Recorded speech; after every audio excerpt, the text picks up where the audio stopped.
Alam nyo ba na pinakamurang kape dito sa Netherlands? Starbucks. Tapos sa Pilipinas, grabe, ang mahal. Wala lang. Na-share ko.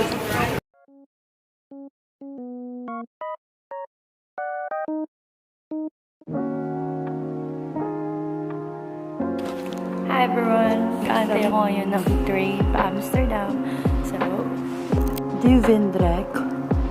So this is just 5 minutes away to Amsterdam. So yeah, see you.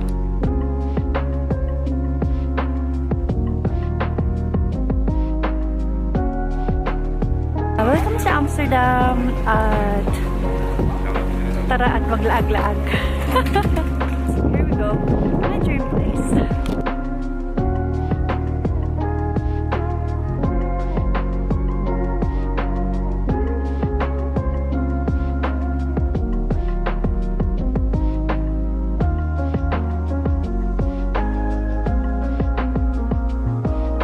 This is the dream na makapaglakad-lakad sa Amsterdam.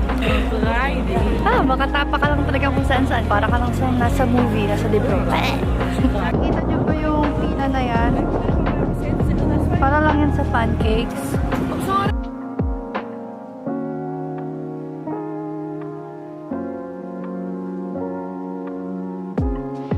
So ito yung nakakatawa pag mag-travel ka mag-isa. Wala kang taga-picture. At kailangan maging walang hiya para magpa-picture sa ibang tao.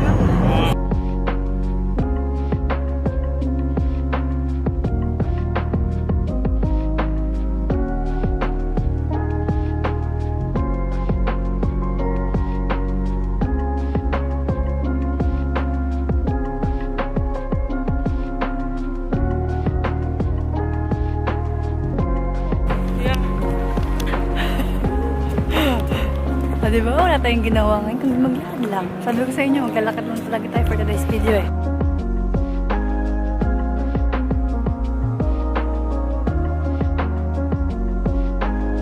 Siyempre, meron akong baon. Ka-flex! Ang baon ng Pinoy.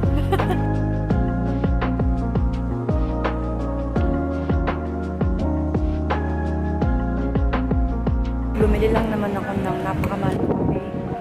Kasi mga kuya, 100 pesos. Tsaka lang. Huwag kasi dapat talaga hindi nagko-convert. Kapag nandito ka sa Europe, hindi ka dapat talaga nagko-convert ng euro to peso kasi ang mahal talaga. At saka, huwag kang iinom ng mainit na kape habang sa labas ka. Kasi nagiging iced coffee talaga.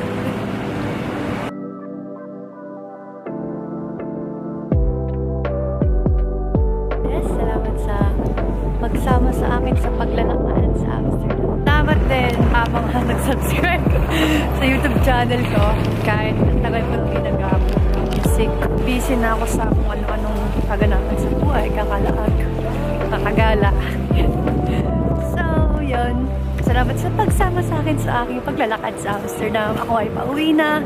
At, yun lang.